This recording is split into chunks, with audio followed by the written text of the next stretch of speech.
This week, we're listening to a pair of witness reports, both recorded on the night of February 9th, 1977.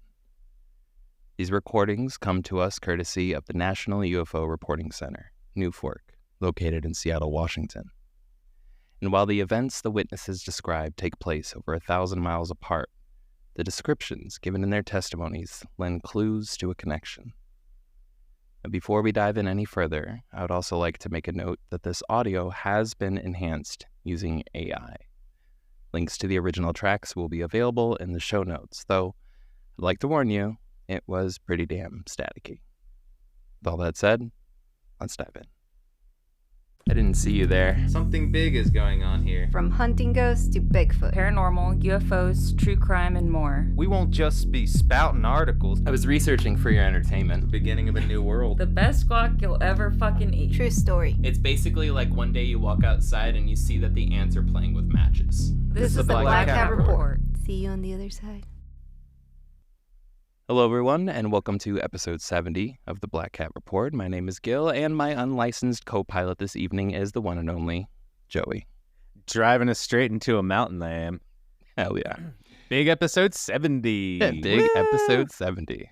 Now, as I said up top, the audio we're about to hear is raw, meaning these are recordings of actual reports made by witnesses less than an hour after their encounters. The two people calling in are separated by over 1,000 miles, but the real brow raiser comes in the details. So, if you smoke, I suggest lighting up now, closing your eyes, and enjoying the ride. While you're doing that, let me break down what to keep an eye out for. Wait, Gil, are we investigating? Oh, we're investigating live, like right now, and asking anyone listening to throw in their 2 cents. Comment on Spotify, send us an email at contact@blackcat.report, or hit us up on Instagram. If you know of any other cases that took place on this night or eerily similar stories, send them our way, please. I would really like to build off of this because I feel like there's something here. Right now, there's no articles about these events, no documentaries, nothing, just the raw recordings and early signs of breadcrumbs. So we're dropping another first here tonight. It's a mini first, but it's a first. Now, as I was saying, what to look out for. First, size, shape, color, and behavior of the UFO. Second, how the vehicles are influenced by it. And third, the directions it leaves and comes from. Yeah, so pretty much Gil told you to smoke. Put that smoke down. Put that drink down. Pick up a pen. Pick up a piece of paper. Put that piece of paper on the ground or on the table, wherever you are right now. The steering wheel, preferably not while you're driving. So if you're driving, just listen. Look, we all have a private stenographer. Just bring them on board. They got this. Yes. But I would say, though, there is a lot of clues in these testimonies. The first audio clip is going to be longer than the second one. And, well, you're going to hear right off the bat, the witness was still very worked up about what they had just experienced. Most of the rest of the details, in terms of like locations and what's going on, it's going to be covered in the actual witness reports that we're about to hear. So let's dive in. Oh, we all shook up, okay? We were driving down from northern Arizona, Oak Creek. This thing followed us, and it ain't no jet. There ain't no planet or star, okay? I think it's landed, okay? Uh-huh. On the left side of Phoenix, right off Bell Road. If you don't want to check it out, I don't care. But I wouldn't call if I didn't think it was serious. We're not the only ones who've seen it. A couple other people did too. Okay, now, You want to know a little bit about it? well, first of all, which highway were you driving on? Well, what's the number of that highway that we were driving on? 89? Hurry up, this is correct. That's okay, we want to get it right. Oh my God, I'm scared. You know what happened? It came about At least 25 feet to us, okay? Okay. And then it kind of swerved, and the colors of it are like green, blue, and red, alright? Now, we're in Phoenix now, okay? Uh-huh. Okay, we were driving. My husband had his foot on the gas. We were going about 60 miles an hour, right? Our speedometer went all the way down to about 45, and he didn't take his foot off the gas pedal. I-17. I-17 is the number of the highway. Interstate 17. Right. And you were driving in which direction? Toward? We were going, I guess you'd say south, Okay. going towards Phoenix. Okay. Oh, Now, let's start right from the beginning. And just tell me everything you saw and everything that happened. We want to start from the very. Okay. I have to slow down. Can I slow down? Alright. We were driving down Interstate 17, okay? Huh? Alright, I just have to look up in the sky, and I thought it was a star, you know? But that thing kept coming in closer and closer, alright? Okay, we started to go a little bit faster because it kind of scared us a little bit. And it kind of changed colors, and it had like a dome light on the bottom of it. Okay? Okay. And we pulled into a gas station in Cornish Junction, Arizona.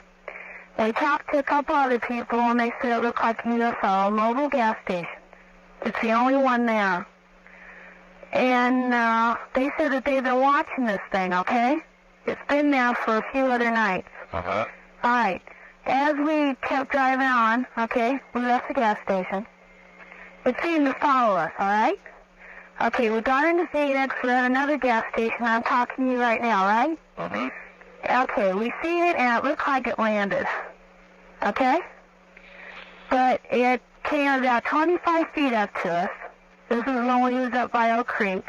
Uh-huh. And I don't know what it wants or what the heck it is. Okay, now when you first spotted this, where was this in relation to you as you were driving down the highway? It was in, I'd say, okay, I was on the passenger side. Right. I'd say, let's see. Oh, what would it be? What direction in the sky? The west side. Okay.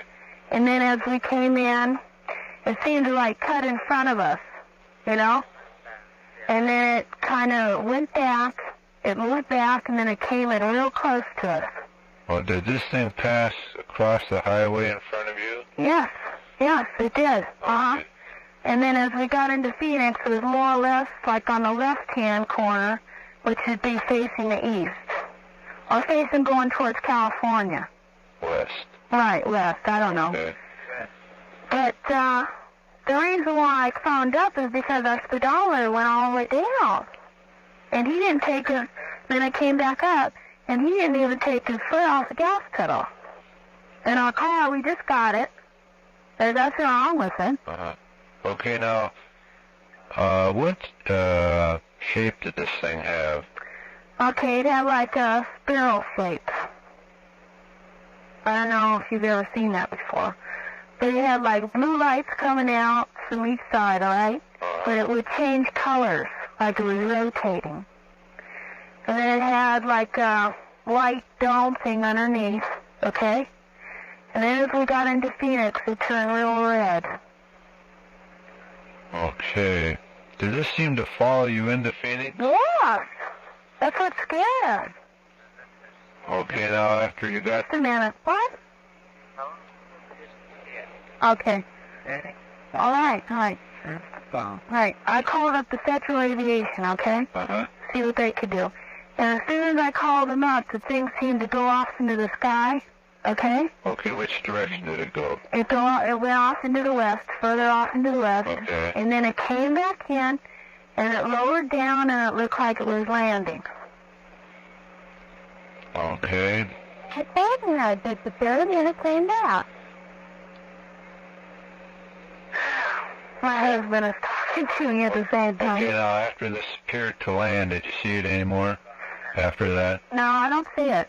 I don't see it now, but it must have landed someplace. How large would you say it was? Could you compare it with Oh anything? my God, it was huge. It looked like the size of, geez, have you ever seen one of those big jets? 747? Yeah, something like that, Yes. except the lights on it was like a gigantic dome light, and they kept changing colors. Okay, but you could definitely see the outline of a Yes. vehicle of some kind? Yes, there was no plane. Okay, did you hear any sound? No, but all I could tell you is exactly what happened to us with the speedometer. Okay, now did anything else unusual happen, like were you playing your radio in the car? We were playing the radio, but nothing. I didn't hear no interference. You know, when you're high up in the mountains, you have interference anyway. Okay, how about the traffic on the highway? There was about 3 or 4 other cars, but when it came real close up to us, nobody was out there. No other cars were around? No, not until we got into the gas station, and as we pulled out, more traffic started coming down. But where we were at that time, nothing was around. Okay, now that would be at Cornish Junction where you stopped at the gas station. Okay, then after you left there and you saw it again, was there any more traffic around? Yeah, but it went further off into the west, and like I told you, it disappeared, and then it came back, and it looked like it landed. Okay, now did this appear to come down within the city? Let's see, just what would that be out that way? California? If the thing's that big, okay? Uh-huh. And if it's brighten up the sky that big, when we seen it land, it could be going towards, which way is that, Vegas? Or what? Well, what's the closest town right there? I would say Just a minute. Blythe. You know where Blythe is? Yes. Okay, that's what it looked like. But Okay. it looks close to us because it's so big. Okay. But, we could be out in the desert, too. Okay, now when this came down at its lowest point, or could you estimate the altitude? Yeah, I'd say about, the lowest point that I saw, I'd say about 25 feet. Okay, did it illuminate the ground when it came that close? I couldn't see that. But I did see the thing come down. And I seen it about that low. And then you could definitely see the thing go back up again. Alright. But when I seen it the last time, the thing just landed. Right. Didn't go off into the sky. It was coming down in like a straight line. Uh-huh. Vertically straight down. Right. Okay. I've never seen nothing like this before. No. This is weird. When this is very important. When this object crossed in front of you or back and forth across the highway, which direction were you heading then? We were heading south, and it looked like it was going to the left. You would go to your left across the highway, Right. and then did it come back Right. And then to we... the right? Right. And then as we kept on going down, we were like more or less on a straight highway, right? Right. It was to the left side.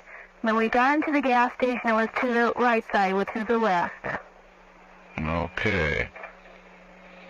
And do you have the time that happened? Yeah, just a minute. What time was that?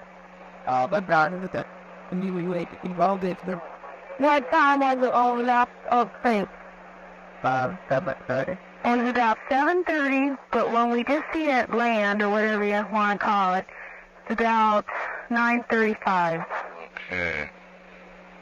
So it's been with us for about 2.5 hours.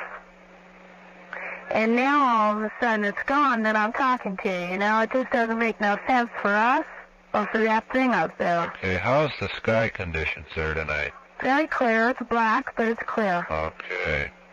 Okay, now, when you got out of the car, you didn't hear any sound at all? No, Okay. When we was at the Cornish Junction? Right. No, It was very still, and it was kind of cold. We didn't hear nothing, but we seen it. Okay, now, when it made its closest approach to you, could you estimate the distance? Well, like I said, about 25 feet. But it was, the altitude off the ground, or how close in front of us? Well, both at that point. I'd say about 25 feet in front of us, and I'd say about 55, 75 feet in the air. Okay, now, was this the point where the speedometer dropped? Yeah. Okay, did that ever repeat itself? No. Okay, now is that the only unusual thing that happened? That's the only weird thing that happened to us, Okay. the speedometer. Did either one of you have any physical or mental phenomena of any kind take place? No. On the No. highway, No, right? buddy. Okay. Have you traveled this roadway before? Yeah, we go up the creek every once in a while. You know, like we go camping up there or something. Okay, would it be unusual for a lack of traffic on a main interstate highway like that? Yeah, it is. Because when we went up there today, we went up there camping, okay? Uh-huh. But the campgrounds were all closed. We thought since Lincoln's birthday, right, a lot of people would be going up there. But since the campgrounds were closed, not very many people were on the roads. We didn't know that until we got up there. Okay. So we went up there, we had dinner, and then we left because there was no place to camp over. Right. And Okay. Can we get back to you if we need more information? Oh, beautiful. Anything you want. I'm here. Okay, can we send you a questionnaire? Sure can. Quite detailed, and we'd sure appreciate it if you'd fill it in for us. This is weird, huh? Have you ever had this, seen one of these things before? No, but I'll tell you something. Last year, you know who Travis Walton is? Oh, yes. We went up there. We know him, okay? We went up there out of curiosity to talk to him about it. And it was the same day last year that we went up there, which is today, that we saw that thing up in Heber. You know Travis Walton personally? No, not... We more or less know him as an acquaintance. We went up to his house out of curiosity. Oh, I talked see. to him, Okay. you know. But what's so strange about it is last year, okay, 1 year later today was when we were up there last year. That is a coincidence, isn't it? Yeah, it's weird. You know, I don't even know if I believe Travis or not, but after this, Maybe they got you lined up for the next ride. don't say that. I don't want to go yet. What was I your hope husband's not. first name? Excuse me? What was your husband's first Daniel. Daniel. I Okay, just what's want- your age? I'm 22. My husband's 26. Okay, well, we sure appreciate this report, and we'll get on it right away, and if we come up with any additional information, we'll get back to you and let you know. Okie doke. Would you be available for an interview if we get Sure. somebody in there? Sure, anything you want. And, okay, where did you get our number? The Federal Aviation gave it to me, and they told me to call you up right away. Would that be the tower at the airport? Yes, I think so. Okay. You can call them back up and verify it. Okay, thanks again. Okay, bye-bye. Bye-bye. All right. That's a lot of information. Yeah. But I first want to say, Yeah. at the beginning of the conversation, she's Mhm. like, I got to make this quick. It's collect. She is very frugal in this whole thing. And then she does ramble on for like a good amount of time. And it's just like, I thought you said it was quick and collect. So Yeah. Well, I mean, like, back in the day, she was calling collect. It was on the UFO reporting center's dime. It wasn't on her dime. oh, that makes sense. Okay. Yeah. Like, I don't know if you remember, but like early 90s, you would like use a payphone, you would call collect, but like in that brief moment where they're like, you've received a collect call from you. Hey, Mom, this is Jay. I'm doing all right. I got to call you back. And like, you just like hurry up and say a message for that like 10 seconds of free like audio. And they're like, would you like to accept? And then the person can say no. I'm the only one that did that. Other folks out there did that. I guarantee you. Oh, I'm sure. I just never called collect from a payphone. Shit. I just never called people. I've never used a phone. Yeah. Not until it was closer to free. But yeah, so there's a lot of information there, obviously. And there's a lot of key points in that information. Again, tried to give everybody a heads up of some key things to, watch out for there. One of the things that stood out to me though, other than the fact that like this thing was literally interfering with how fast the car was going. right? Like the speedometer and everything was like messing up. The husband wasn't messing with the gas or anything like that. He was trying to keep it all the same, but it was like everything was screwing up. Was the fact that they were getting buzzed for 2 hours with a break in the middle by a UFO, a massive UFO, right? Yeah, it was just Tom Cruise in there being like, "We're gonna do a flyby of this car." but that's insane. That's like, a long time. Being out in the desert, right, traveling down the highway, and just a UFO won't leave you the hell alone. Like, you literally pull over at a gas station. And then the locals at the gas station said, "Yep, been seeing that for a few days," as this thing is just off in the distance. And she watched it, or they watched it, come in when it was just looked like a star. Like, it just kept getting bigger and bigger and bigger and bigger until it was literally 25 feet away from them. That's crazy. Which is nuts. Also, there is a key point there in this holler back to the Mojave incident. But apparently, when you're in the Southwest, if all the campgrounds are full, that's like your ticket to have a horrifying UFO experience, because that's the same thing that happened to them in the Mojave incident. Is they're like, well, guess we'll just go into the canyons because the campgrounds are full. The same thing happened to them. They're like, well, guess we'll just drive home because the campgrounds are full. And it's like, now UFOs attacking. That's where the UFOs are. They're in the canyons. They're on the roads when nobody else is. Yeah. But like, they got scared. Nuts, to me, this is nuts. Like a 2-hour-long case, and nothing beats actual witness audio, in my opinion, because to me, obviously I've heard this audio a lot, but like, you can hear the very honest like panic in her voice as she's going through. Like, she's worked up about this, and like to the point that like, there's that kind of like classic like husband and wife kind of like bickering happening back and forth. Like, they're where was it? Oh, you don't know where this is. Where was it? Come on, hurry up. Hurry up. We're on collect. Yeah. He's trying to talk to me while I'm talking to you. Just like, there's so many lines, but it is so honest and so real, and you can tell that they just, had a 2-hour-long situation where they're like a little bit on edge about this whole thing. There's one thing I noted too about it when she's talking about the shape of it. Yeah. And she's like, it's a barrel shape. I don't know if you've ever seen one of those before. And I was just like, I think he's seen a barrel. I think she was saying like, I don't know if you've seen a barrel-shaped UFO before.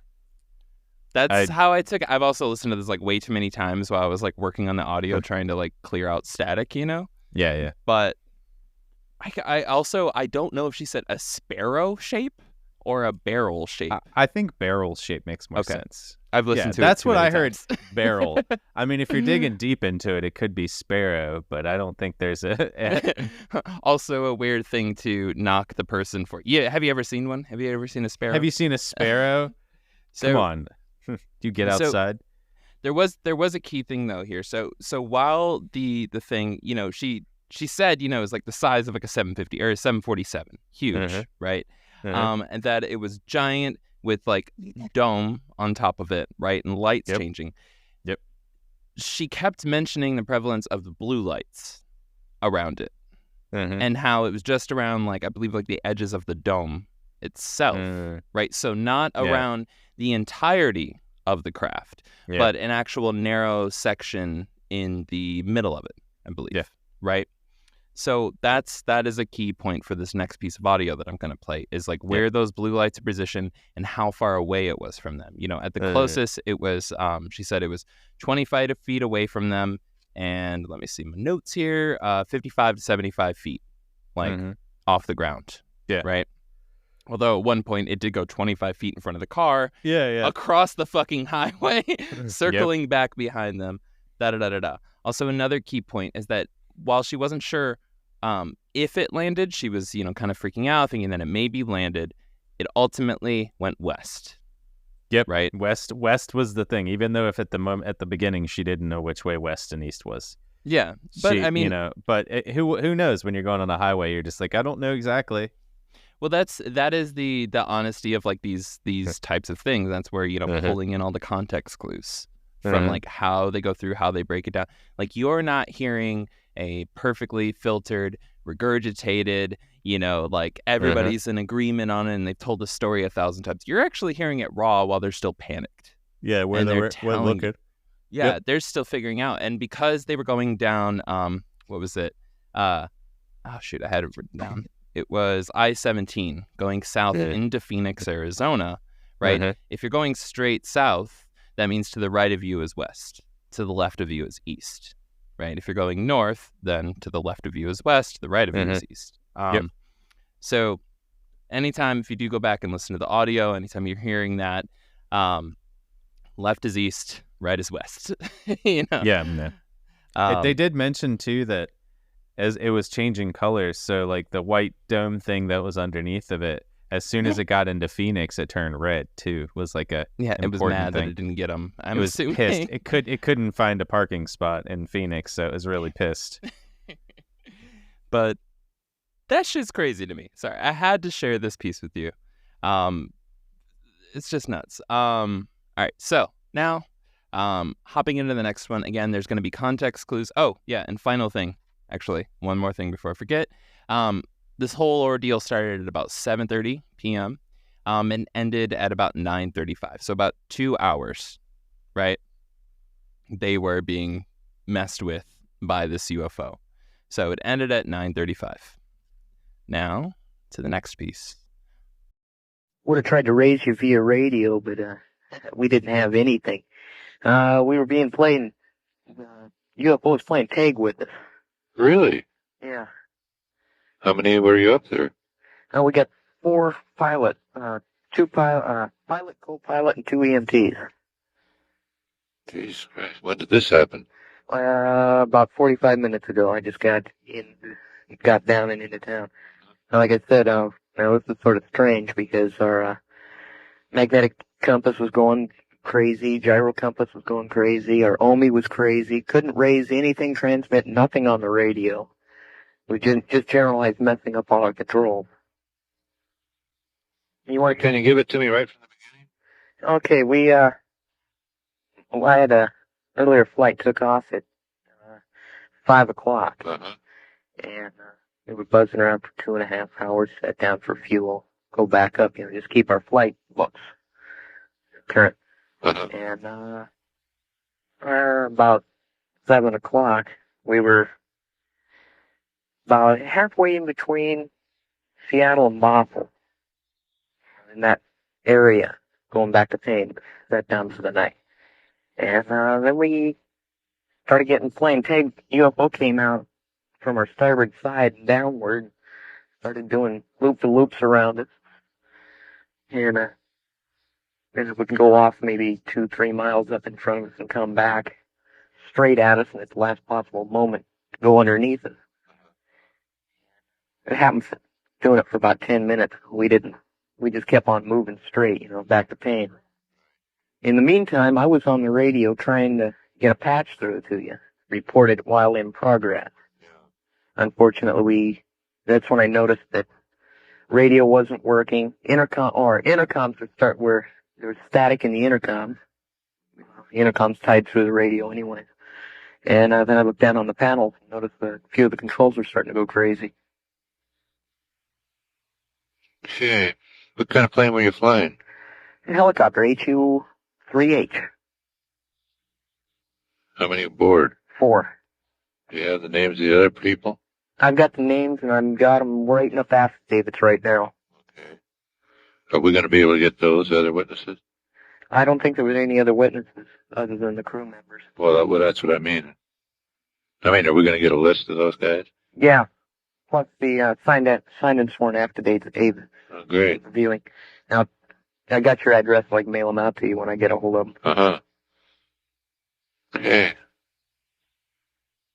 Nobody had a camera, huh? That was just a routine flight, just keep our books up. If we were up there looking for something, 10 to 1, somebody would have a camera. Yeah. Well, like, just looking at it without the infrared glasses that we have, the goggle, we could, it was a white luminous object. It was in like an egg shape with the pointed edge flying forward. Oh. And like we weren't on the onboard radar. We weren't returning anything. Did you talk to anybody on the ground about it? Not until we touched down. Oh, they didn't get anything on radar either? No, our onboard radar wasn't returning it. But we had a couple airplanes that we were showing. Yeah. But we didn't. But the onboard wouldn't register the UFO. Any visual estimate of the size? I'd say about 8 feet long, 3.5 feet, 4 feet high. How close do you think it got to you? I'd say within 50 feet easy. Did this interference, electronic and instrument interference, continue until this thing moved away? Yeah, it was just as soon as the thing took back off into the clouds, everything cleared up. Which direction was it heading when she went out? Northwest. Is that the way it came in? It came in from the southeast. Southeast, okay. And it's like we were flying magnetic north at that time, trying to clear through SeaTac's pattern. Yes. Okay, what was your estimated altitude? Well, first of all, there was no reaction to the UFO on our altimeter, and we were flying at 1500. Okay. Could you give me another rundown regarding the maneuverability of this thing?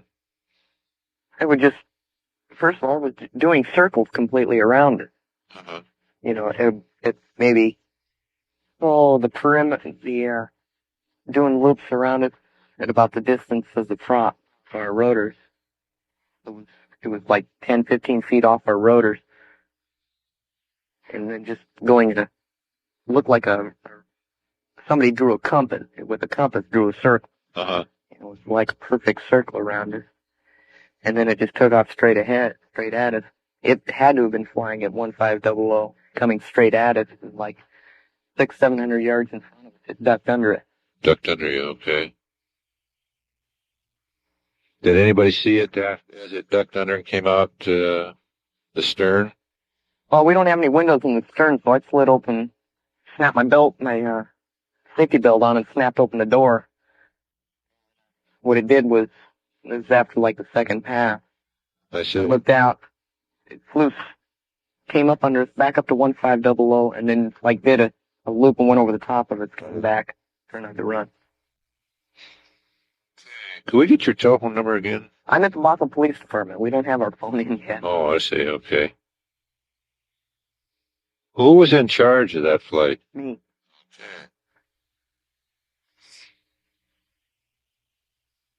Did you say anything when you landed? I mean, did you report this to the people up there? Oh, I went up to the tower and find out if they had anything on radar, and that was just about it. Uh-huh. Then I told the guys on our flight to sign up an affidavit, sign it, and then get it to me as soon as possible so that I can get them out to you. Great.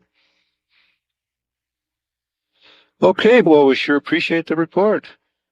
You're the lucky one. Yeah, I'll probably get them in the mail by Saturday. Oh, we sure appreciate that. Because I'm not sure, but Friday night we might call for another flight. Uh-huh. Okay. Okay. Thanks a lot. Yeah. Right. See you later, Bob. Bye. All right. What are your thoughts? Well, Bob seemed to be really disappointed that nobody had a camera. At first, nobody had a camera, huh? And they're just like, well, nobody ever has a camera when they're watching UFOs for the most part. You're just kind of like, look at that thing. And especially because they were all like working, I imagine. Yeah, it's a pilot, a co-pilot, and 2 EMTs. Yeah, they were either working or training or, whatever they're doing up there. But I don't want my helicopter pilot using a camera. Yeah. Honestly. Oh, do you see Mount Washington? Do you see Mount Washington over there? They're Mount like in Rainier. Seattle. Yeah. Mount Rainier over there. It's like, what? Taking photos, and he's like, can you watch the road? Watch the air? Yeah. Well, obviously, we can talk about the first connection is that it came from southeast and it went out northwest. And so that was a very one, which southeast of the Seattle area is obviously Phoenix, Arizona. Yeah. Yep. So that's a good start so far in heading out. And it kind of acted like the other, UFO. It was just running in circles around them, kind of messing with them, playing a little tag. Blue and white lights. Uh-huh. Yeah. Yep. Including on the dome. And there is the fact that, and this is important to keep in mind here, because they both give times, right? Yep. But Seattle is an hour behind Phoenix. Uh-huh. So 9:30 in Phoenix is 8:30 in Seattle. The times match up within minutes, right? Yep. At least, in my opinion, the first call, right? Definitely frazzled.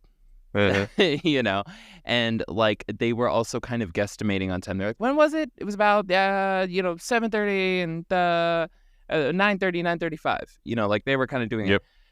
In the other situation, at least with like the pilot, that shit is logged. Like the exact times are being logged. He was speaking with way more confidence about the whole situation, because everything was being registered. Difference in people too, is like that's his job to be flying around, notating wind direction, notating, actual direction that he was going, where it was going, where he was over, what time. And those people were just like, what the hell is that? And they're just sitting there looking at it as they're driving. Yeah. And it's just like completely different opposite ends of the spectrum, but still seeing the same thing. Yeah. And it's kind of cool to see how they kind of coalesce and over what they saw. From the speedometer, the vehicle like slowing down, speedometer like messing up, to the odometer, to their altitude, ability to read altitude, their compasses, all their navigation equipment on board, and their radio.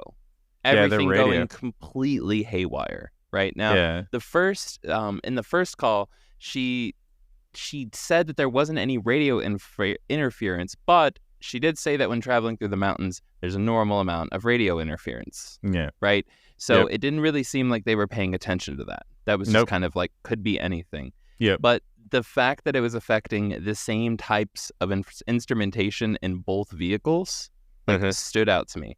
Now, the next big thing, though, in my opinion, is the lady said that it was the size of a 747, right? Yep. It was huge. But she did identify the fact that near the dome-ish shape in the middle, in the concentrated, the smaller area was where the blue and white lights were kind of like at. Now, the pilot's call, which again, like the pilot's call took place at night, right? At least, if it's February, right, it's pitch black by 8:30, right? Yep. Like in the winter, it is dark at like, what, 5 o'clock? 6 o'clock? 5, 6, yeah. The other one started around like 7 o'clock. I'm gonna give her the benefit of the doubt, or give them the benefit of the doubt. They also had 2 hours of looking at it, right? Yep. And it was closer to the evening. So I'm going to give them the doubt of like they actually got to see more of the craft like lit up, where in the case of the actual like the pilot along with the co-pilot and the 2 EMTs, it was pitch black outside.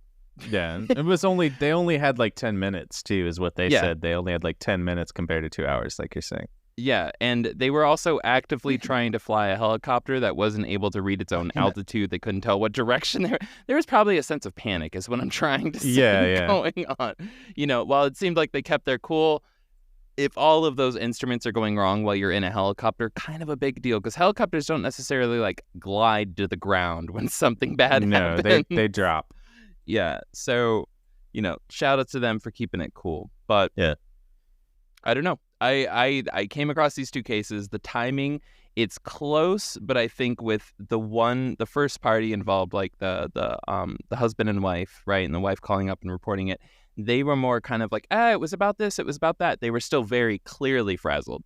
And they even said, like she even said, I'm so nervous right now, I'm so worked up. She's honest about that, which like who wouldn't be? Yep. And then with the pilot, right? He just seemed more excited to report it. He even said, he's like, I tried to call you from the air. He was just waiting for his opportunity. But he was also like calm, cool, collected about it. Well, there's two things I want to bring up too. Is the difference between the way that they described it, right? Mm-hmm. So, and it can also just be from where they saw it. Like her description was barrel shape or sparrow shape. I don't know, whatever you want to go with. I think it was barrel shape. So That a would make barrel more shape. sense. Yeah. And then they also said the pilots said it was more like an egg shape, right? So Yeah. which is kind of like, they're very barrel and an egg are similar. Yeah. In it depending on where you're looking at it from, you And the know. type So of I egg. imagine, and the type of egg, you know, it could be a Kinder egg, could be Quail eggs. a quail eggs, Yeah. platypus egg. Don't even get me started on the platy eggs. Yep, it could be any of those things, but just like it's almost similar, but not too similar to being like, oh, you know, maybe I don't know. It just seems a little logical that it's going to be a little different depending on who's looking at it or where you're looking at it from. Also, they never mentioned the red light, nor did they mention like really changing lights. Yeah. But they only saw it for 10 minutes and they saw it for 2.5 hours. So it's like, you know, maybe it just wasn't feeling, you know, showy at that point, you know, or it wasn't angry because it couldn't find parking in Phoenix with the red light. So, yeah. And then, but they also said nobody had any radar detection of it.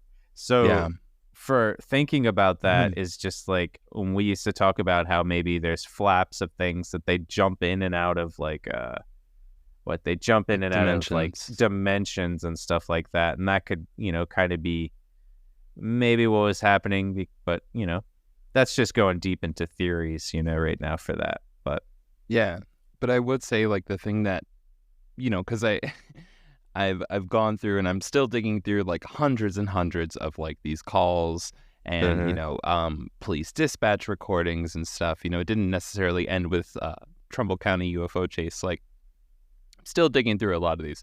Sometimes they are way too abstract or way too boring. The details are fascinating, but the actual like audio kind of sucks, you know? Still digging through these, but these two stood out to me. Like I said, like, you know, it was a brow raiser to me because it was the behavior and the directions. It was the time of day, behavior, and directions. Both vehicles were literally being circled and kind of in a sense like taunted by UFO with similar colors. Right? And the times of days, just frankly, they match up. Like they match up along with the direction. So you had the pilots call in after the lady from Phoenix called in, right? Although I will say in the actual the documented like recordings from New Fork, they have them out of order. But, you know, like they were just keeping track of all these recordings and listening and labeling them. While they have the dates and everything perfectly aligned, you know, the second call was labeled 157. The first call that we heard was labeled 160. But when you actually listen to the times and you actually look at the time zones, those are switched, right? So we have the times of day are super close, and we have the behavior super close. Like literally this UFO circling around people, messing with people. you know, just playing around. Colors are lined up perfectly the same, and instrumentation in vehicles is failing, completely failing. And people both, like everybody's reporting that it was like low key, like aggressive. Like I think the pilot said like they were playing tag. It was going like driving at them and then going underneath them. Like and it was 10 to 15 feet off the rotors. Is fucking dangerous for a helicopter. Terrifying. Just sitting there like, can you not get this close? You know, like maybe it could just be like bink, like a little you know, devil thing just going up there and like bink, boom, little gremlin. And they go on the ground. A little gremlin going down to the ground. But yeah, that's honestly terrifying because I know he's sounded more excited because he probably lived, and they were just like, "What's going on?" But they're just like ready to show this guy. I do want to make clear as well. The person that was receiving these calls was so specifically the person who was receiving the call was Robert Gribble, right? He had started collecting information on phenomenon and started an organization back in 1955, eventually beginning the Aerial Phenomenon Research Group, the APRG, which circulated a newsletter. I'm reading straight from the website, from the New Fork website.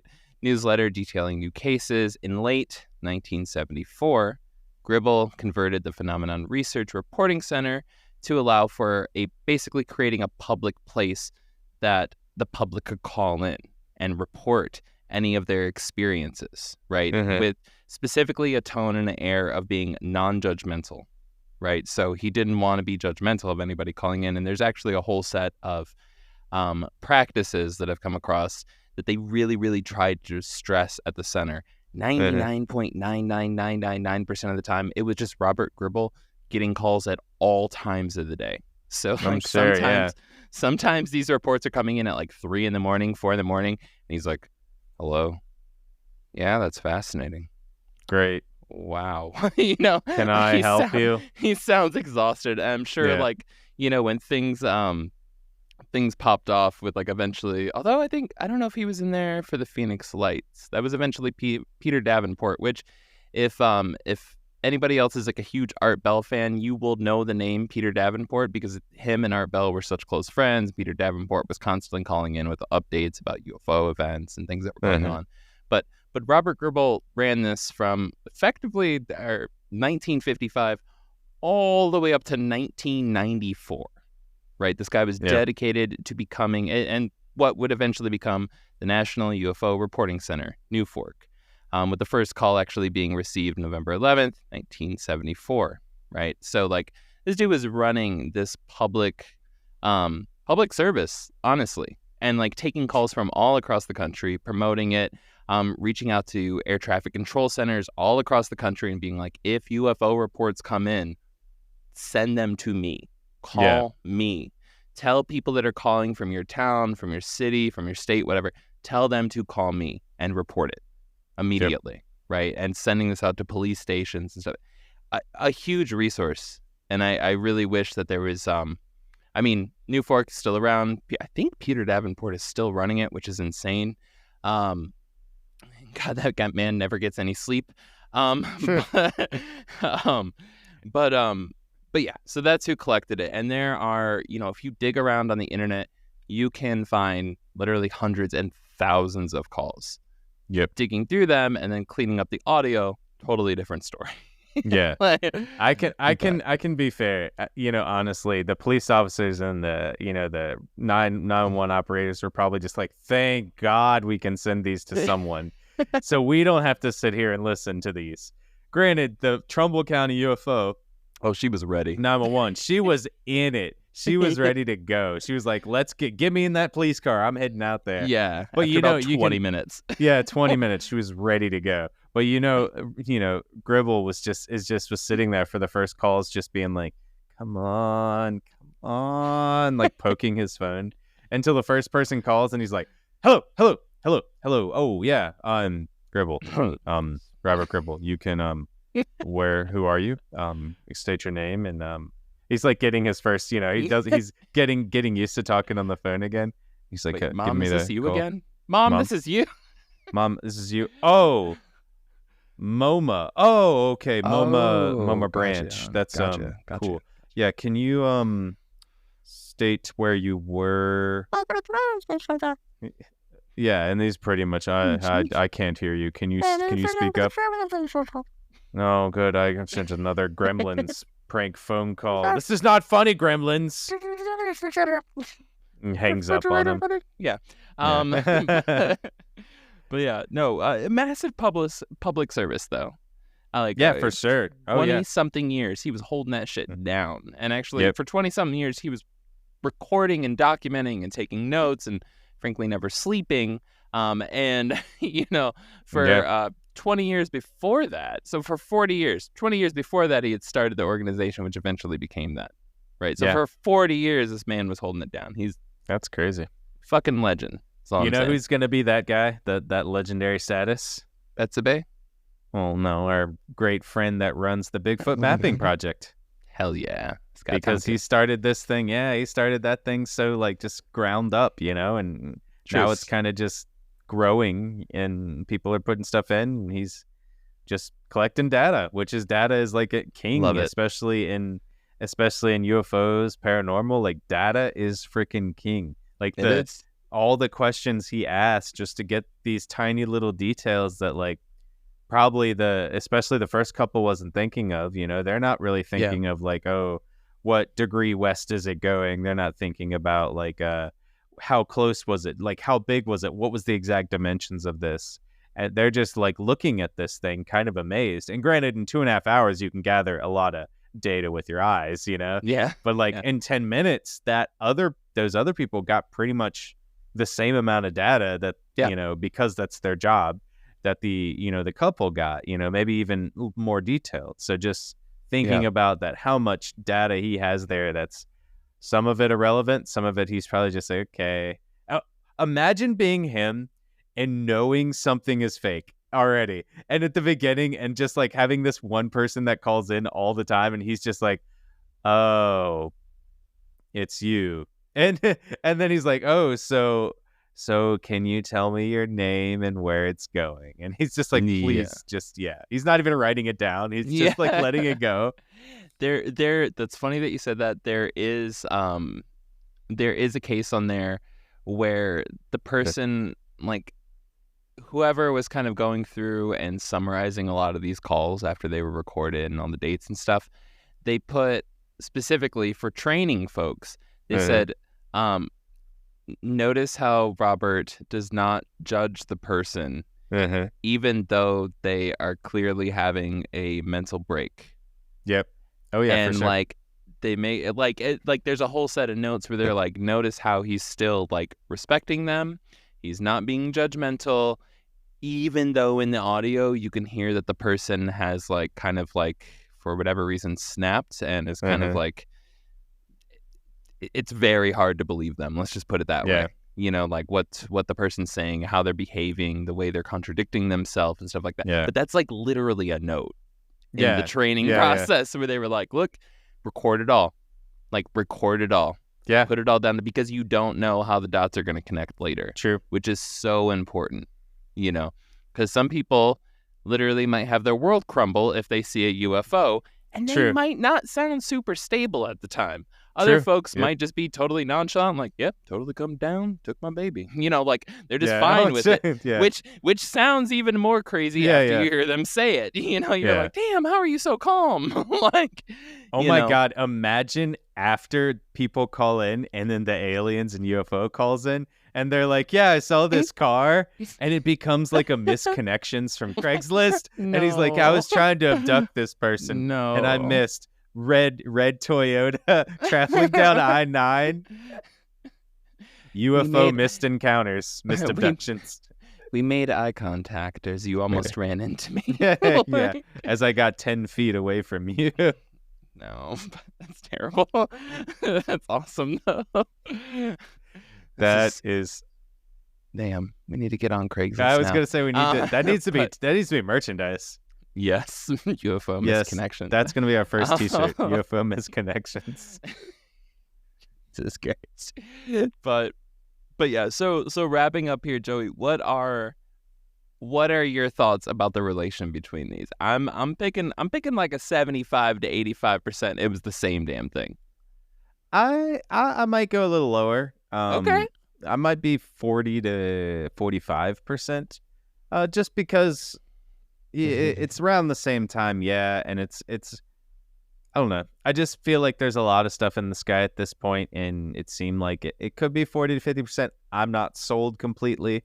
Again, I am allowed to have my opinions on these things, unlike Robert. He has to be straight-laced and straight even on it. I 40 to 50% is my thing on it. Just, it's not super clear to me that they're the same thing. But it really the only thing is just because it wasn't made super clear in the beginning by the first couple. If it was, I guess I'm comparing apples to oranges because you're comparing somebody that does this for their job, gets data, and the second one, somebody who's just caught unawares and like kind of freaking out, like you're saying. But like, I guess I would want to see is if a radar operator, like helicopter, this is the scientist in me.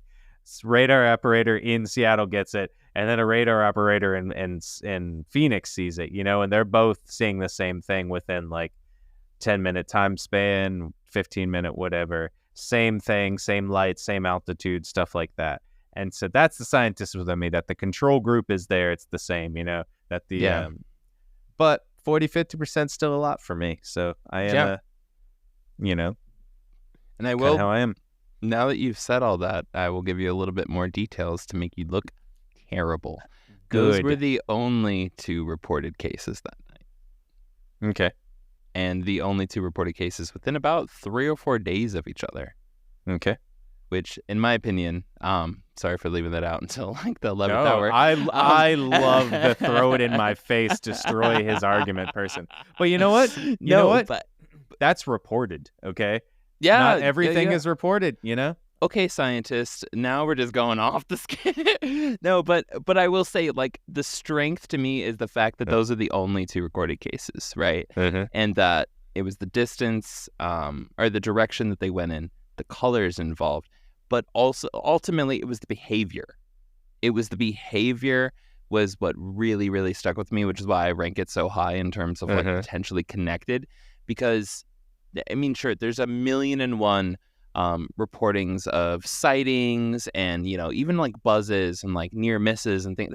There's so many cases out there. That's enough to make a podcast dedicated to it. There are so many out there. We are not doing that. I'm not doing that. We're going No, but there are so many cases and so many events and stuff like that. But not a lot where the UFO is quite literally circling like something, like a freaking like bee in the summertime just circling around your head and you're trying to swat at it. There's not a lot of cases that I can think of where it's like the UFO is behaving like that for an extended length of time, not just kind of like looking at you and taking off, but like with the helicopter, it's like 10 minutes. With the car, 2 hours, including a rest stop in between, right? Yeah. Like they are literally chasing them like you just got coated in honey and are running through a bee's nest, like they're just like buzzing around you. That's not very common, at least not by what I've come across. Yeah. So that and the colors and the shape, the barrel-ish, egg-ish shape with like the positioning of the lights and the way the times went in the directions, that's putting it up in the 75-85% range for me, where I'm like, if it ain't, then they cousins. That's all I'm saying. You went up a little more. You went up about 5-10%. I'm going up a little bit going more. Up. You're convincing yourself here. I'm good. But I'm so good. So good. You're probably convincing the audience here. No, but it's all of that. It's the directions, the shapes, the colors, right? But also ultimately the behavior and the effect on electronics. And the direction and the time. Like it's too many things where it's like that thing shot off in a westerly direction. Here you have some people hour later, 15 minutes later, however long, maybe a second later, that are like, yeah, it came up out of the southeast. It's just like, bro, literally came up from the direction it just harassed people over 1,000 miles away. And it's like doing the same shit. Doing the same shit, so not quite as scientific as you. We don't have control groups. All right. This is not a double-blind study or double-blind test. But you know what I'm saying? If it walks like a UFO and quacks like a UFO, it's probably a UFO driven by a duck. But anyways, thank you all. And please, please, please let us know what you think. We'll have a little poll in the bottom of this episode. If you're on Spotify, you can click on it and be like, how much % do I agree? And if you think we're totally off our rockers, let us know. We'd love to read that on air. So shoot us an email, contact@blackcat.report. Or very simply, you can just hit us up on Instagram, Black Cat Report, or any of the other social medias, although it might take us a while to find you there. And it doesn't matter if you're listening to this like 5 years from now. Hit us up. I'm sure we'll still be doing it. Yeah, we're still going to be doing it. You can tell who you agree with more, if it's me or Gil. If it's Joey or Gil. You can say, man, I think Joey's off his rocker because he still believes in flat Earth. You can be like, Gil's crazy because he's crazy, just in general, which is true. Very true. But I, preface it. I don't believe in flat Earth again. Anyways, we have to do that disclaimer every time I say it because I think our lawyers told us we had to. Yeah, we are now hiring lawyers, so legally required. Yeah, legally. We get sued over that flat Earth stuff. This is not intended to treat, diagnose, or cure any symptom, disease, or illness. This statement has not been approved or evaluated by the FDA. Please consult with your medical professional and or practitioner and or doctor before consuming any and all Black Cat Report episodes.